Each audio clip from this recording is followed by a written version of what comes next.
Hello friends, welcome back to my channel. तो आज मैं आप लोगों के साथ कोई व्लॉग शेयर नहीं कर रही, क्योंकि मैं 2 दिन से व्लॉग डाल ही नहीं पा रही, क्योंकि हमारे घर पे ना एक प्रॉब्लम हो गई है। प्रॉब्लम ये हुई है कि डैडी जी को अचानक से ना थोड़ा सा पैरालाइज अटैक आ गया। तो वो है हॉस्पिटल में। तो हुआ ये था कि 17 मार्च को मैं सुबह सुबह गई थी दिव्यांश के रिज़ल्ट के लिए। तो रिज़ल्ट लेके आई घर पे, तो सब कुछ नॉर्मल था। पता नहीं था कि ऐसा कुछ हुआ है, मतलब उनको ऐसी कोई दिक्कत बनी हुई है। तो बस उसके बाद मम्मी ने मुझे कहा कि मैं आई थी, तो पहले मैंने रिज़ल्ट बताया कि रिज़ल्ट अच्छा आया। उसके बाद मम्मी ने मुझे बताया कि ऐसे ऐसे उनको ना फेस, मतलब उनका फेस अजीब सा लग रहा है और बोलने में दिक्कत सी लग रही है, और एक ऐसे है हाफ हैंड में ना उनको उठाने में दिक्कत हो रही है, मतलब सुन लग रहा है। तो मैं समझ नहीं पाई, मैंने कहा ठीक है मैं देखती हूँ एक बारी, क्योंकि मैं 9 साढ़े 9 निकली थी और 12:30 1 बजे घर पे आई थी रिज़ल्ट लेके। तो जब मैंने उनको देखा तो वो बड़े, मतलब है ना, उनका फेस है ना, ये चीज़ मतलब एकदम, मतलब जैसे लूज़ होके गिर जाती है ना, और बोलने की आवाज़ भी बहुत चेंज थी। तो मुझे पता तो नहीं था कि किस वजह से हुआ, मगर मेरे को ये आइडिया हो गया था कि इनको कोई मेजर चीज़ हो गई है। तो लग गया था कि ये कोई मेजर प्रॉब्लम हुई है उनको ना। तो ऐसा भी लग रहा था कि पैरालाइज अटैक भी है। तो वो पूरे शरीर में नहीं आया था, बस इतने हिस्से में ही था, मतलब राइट साइड पे, ये फेस पे और हाफ हैंड में। तो मैंने फटाफट अपने हस्बैंड को फ़ोन किया और उनको ये सब बात बताई। तो पहले तो हमें लगा कि इतनी मेजर कोई दिक्कत नहीं है, तो पास में डॉक्टर को दिखाया आते हैं।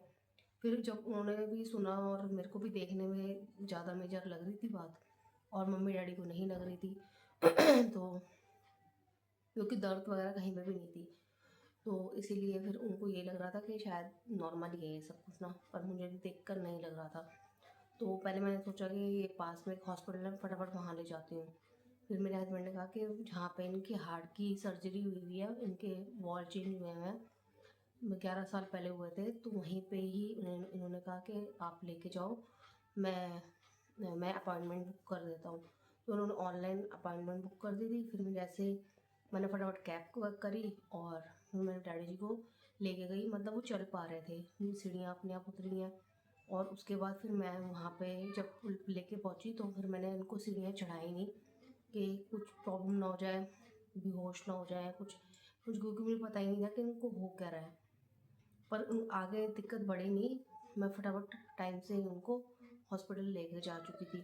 जैसे ही मैं पहुंची, तो पहुंचने के बाद डॉक्टर से हम मिले फटाफट, क्योंकि जो डॉक्टर के साथ में जो उनके वो होते हैं ना, असिस्टेंट होते हैं, उन्होंने देखा कि इनको दिक्कत है, तो उन्होंने फटाफट जाते ही पूछा कि क्या प्रॉब्लम हुई है। तो फिर उन्होंने मैंने कहा कि आप पहले सबसे पहले डॉक्टर साहब से मिलवा दीजिए। तो फिर हम लोगों ने फटाफट डॉक्टर से मिले। उन्होंने कहा कुछ भी नहीं, सबसे पहले उनको आईसीयू में एडमिट कीजिए, क्योंकि कुछ मेजर प्रॉब्लम लग रही है, हम पहले टेस्ट करेंगे, उसके बाद ही पता लगेगा कि क्या प्रॉब्लम हुई है। तो जैसे ही, मतलब मुझे तो पता नहीं था, मैं अकेली थी और हस्बैंड गुड़गांव में थे, वो सुबह ही जा चुके थे। तो फिर मैंने उनको फटाफट फ़ोन किया, उनको बताया और उनको कहा कि आप फटाफट छुट्टी लेके आप पहले घर आ, मतलब आप हॉस्पिटल पहुंच जाओ। तो उनको कम से कम 2 ढाई घंटे, तो मतलब डेढ़ डेढ़ घंटा तो घर ही आने में लगता है। उसके बाद जितनी भी उनकी हार्ट की पहले की जो सर्जरी हुई थी, वो सारी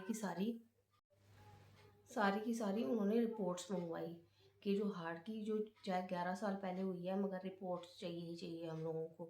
मैं तो कुछ नहीं लेके गई थी, मैं तो इसी चक्कर में गई थी कि चलो जो भी दिक्कत है जाके पहले डॉक्टर को दिखाते हैं, हुआ क्या है।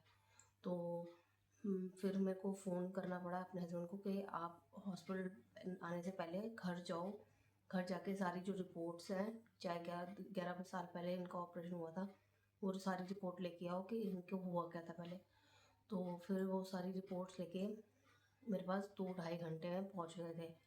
उससे पहले मेरे को सारी जितनी भी, मतलब फॉर्मेलिटीज़ होती है एडमिशन की, वो सारी मुझे अकेली करनी पड़ी, जो कि मैंने कभी भी नहीं की है।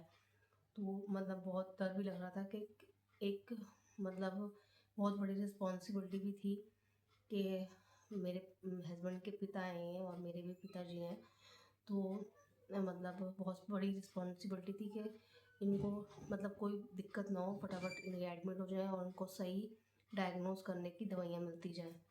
तो फिर मैंने फटाफट में से जैसे जैसे जो होता गया मैं वैसे वैसे करती गई। तो बस उसके बाद मेरे हस्बैंड आ गए थे, उसके बाद ये एडमिट हो चुके थे। फिर उसके बाद एक एमआरआई हुई। एमआरआई में निकल के आया कि इनको एक क्लॉट, मतलब बहुत छोटा सा क्लॉट था।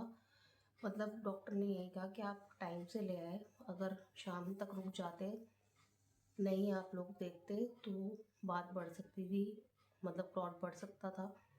तो इसलिए मेरा टाइम, मतलब मैं टाइम से ले गई उनको, तो कुछ मतलब ज़्यादा प्रॉब्लम नहीं हुई है। क्लॉट है बहुत मतलब छोटा सा है, तो वो लेफ़्ट साइड में है, और तभी राइट साइड में सारी प्रॉब्लम स्टार्ट हो गई थी।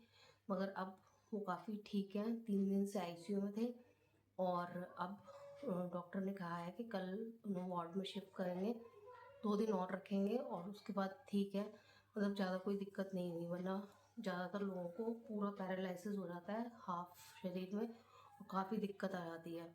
अगर हम ध्यान नहीं देते तो ये बहुत बड़ी दिक्कत बन सकती थी।